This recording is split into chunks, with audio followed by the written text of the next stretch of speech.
Hello everyone, welcome back to day 17 video of Shift Your Mindset in 21 days.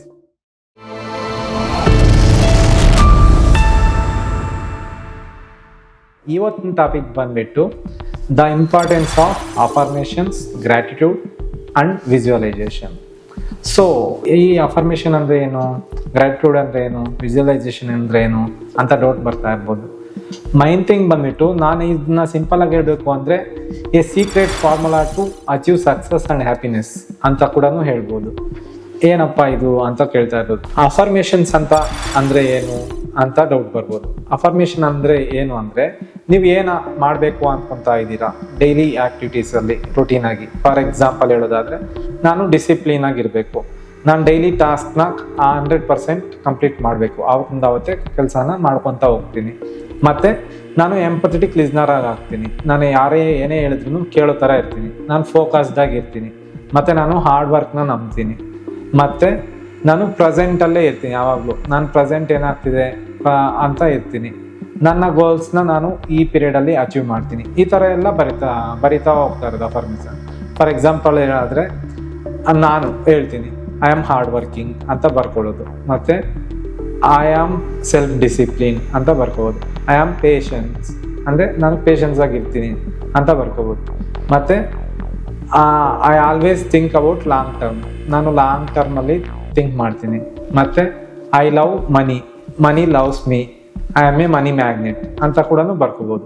ಅಂದರೆ ನಾನು ಹಣವನ್ನು ಇಷ್ಟಪಡ್ತೀನಿ, ಹಣವನ್ನು ರೆಸ್ಪೆಕ್ಟ್ ಮಾಡ್ತೀನಿ, ಮತ್ತು ಹಣ ನನ್ನ ಹತ್ರ ಯಾವಾಗಲೂ ಬರ್ತಾ ಇರುತ್ತೆ ಅಂತ ಅಫರ್ಮೇಷನ್ ಮಾಡೋದು. ಇದೆಲ್ಲ ಮಾಡೋದ್ರಿಂದ ಏನು ಬೆನಿಫಿಟ್ಟು, ನೀವು ಡೈಲಿ ಅದನ್ನು ಬರಿತಾ ಇದ್ದಾಗ, ಫಾರ್ ಎಕ್ಸಾಂಪಲ್ 30 ಡೇಸು ನೀವೇ ಈ ಥರ ಬರ್ಕೊಂಡು ಹೋಗಿ, ನಿಮ್ಗೆ ಏನು ಇಷ್ಟ ಅನಿಸುತ್ತೋ ಅದನ್ನೆಲ್ಲನೂ 30 ಡೇಸ್ ಆದಮೇಲೆ ನಿಮ್ಮ ಬ್ರೈನು ಆ ಥರದನ್ನ ಅಟ್ರ್ಯಾಕ್ಟ್ ಮಾಡೋದಕ್ಕೆ ಸ್ಟಾರ್ಟ್ ಮಾಡುತ್ತೆ, ಮತ್ತು ಅದು ನಿಮ್ಮ ಹತ್ರ ಬರೋದಕ್ಕೂ ಸ್ಟಾರ್ಟ್ ಆಗುತ್ತೆ. ಈ ಪವರ್ ನಾವು ಟ್ರೈ ಮಾಡಿದ್ರೆ ಮಾತ್ರನೇ ರಿಸಲ್ಟ್ಸ್ನ ನೋಡೋದಕ್ಕಾಗುತ್ತೆ. ಇನ್ನೂ ಎಕ್ಸಾಂಪಲ್ ಹೇಳೋದಾದರೆ I will do regularly exercise ಅಂತ ಬರಿತಾ ಹೋಗ್ತಾ ಇದ್ದಾಗ ನೀವು ಆಟೋಮೆಟಿಕ್ಕಾಗಿ ಡೈಲಿ ಬೇಸಿಸ್ ಮೇಲೆ ಅದನ್ನ ಬರೆಯೋದ್ರಿಂದ ನಿಮ್ಮ ಮೈಂಡ್ ಹೇಳ್ತಾ ಇರುತ್ತೆ, ಇವತ್ತು ನೀನು ಇದನ್ನ ಬರೆದಿದೆಯಾ, ನೀನು ಮಾಡಿದೆಯಾ ಇಲ್ವಾ ಅಂತ ಕೇಳೋ ಥರ ವರ್ಕ್ ಆಗೋದಕ್ಕೆ ಸ್ಟಾರ್ಟ್ ಆಗುತ್ತೆ. ಸೊ ಈ ಥರ ನಿಮ್ಮ ಬ್ರೈನ್ನ ಕೂಡ ನೀವು ಡಿಸಿಪ್ಲಿನ್ಡ್ಗೆ ತೊಗೊಂಬಂದು ರಿವೈರ್ ಮಾಡ್ಬೋದು, ನೀವು ಬ್ಯಾಡಿಂದ ಗುಡ್ಗೆ ಕನ್ವರ್ಟ್ ಮಾಡ್ಬೋದು. ಸೊ ಇದು ಅಫರ್ಮೇಷನ್ಸ್ ಇಂಪಾರ್ಟೆನ್ಸು. ಸೊ ಇದೇ ರೀತಿ ಗ್ರ್ಯಾಟಿಟ್ಯೂಡ್ ಅಂತ ಹೋದರೆ ನೀವು ಯಾರಿಗೆ ಥ್ಯಾಂಕ್ ಯು ಹೇಳೋದಕ್ಕೆ ಇಷ್ಟಪಡ್ತೀರಾ. ಫಾರ್ ಎಕ್ಸಾಂಪಲ್ ಇವತ್ತು ನಿಮಗೆ ಏನೇನು ಮಾಡಬೇಕು ಅಂದ್ಕೊಂಡಿದ್ದೀರೋ ಅದರಲ್ಲಿ ಕೆಲವು ಕೆಲಸಗಳಾಗಿರುತ್ತೆ, ಕೆಲವು ಕೆಲಸಗಳಾಗಿರಲ್ಲ.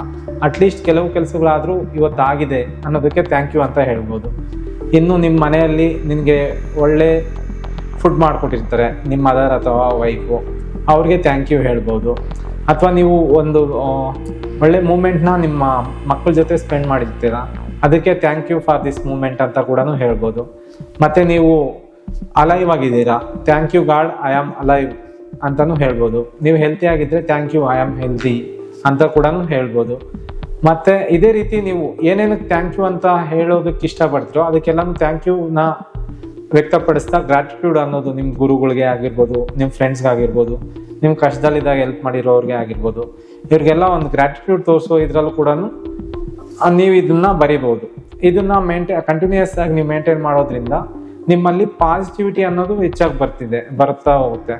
ಸೊ ನೆಗೆಟಿವ್ನ ಯಾವಾಗ ನೀವು ಅವಾಯ್ಡ್ ಮಾಡೋದಕ್ಕೆ ಸ್ಟಾರ್ಟ್ ಮಾಡ್ತೀರಾ ಆವಾಗ ಆಟೋಮೆಟಿಕ್ಕಾಗಿ ನಿಮಗೆ ಎಲ್ಲ ಪಾಸಿಟಿವೇ ಅಟ್ರ್ಯಾಕ್ಟ್ ಆಗುತ್ತೆ, ಮತ್ತು ನಿಮ್ಮ ಫೋಕಸ್ ಎಲ್ಲನೂ ಏನೇ ಕಷ್ಟ ಬಂದ್ರೂ ಪಾಸಿಟಿವ್ ಆಗಿ ತಗೊಳ್ಳೋದಕ್ಕೆ ಸ್ಟಾರ್ಟ್ ಮಾಡ್ತೀರಾ. ಸೊ ಇದಕ್ಕೆ ಈ ಗ್ರ್ಯಾಟಿಟ್ಯೂಡ್ ಅನ್ನೋದು ತುಂಬ ಹೆಲ್ಪ್ಫುಲ್ ಆಗುತ್ತೆ. Last but not the least, visualisation. For example ನೀವು ಏನೋ ಅಚೀವ್ ಮಾಡಬೇಕು ಅಂತ ಅನ್ಕೊತಾ ಇರ್ತೀರಾ, ಅದು ಕರೆಕ್ಟಾಗಿ ಆಗ್ತಾ ಇರಲ್ಲ, ಏನು ಪ್ರಾಬ್ಲಮ್ ಅಂತ ನಿಮ್ಗೆ ಗೊತ್ತಾಗ್ತಾ ಇರಲ್ಲ.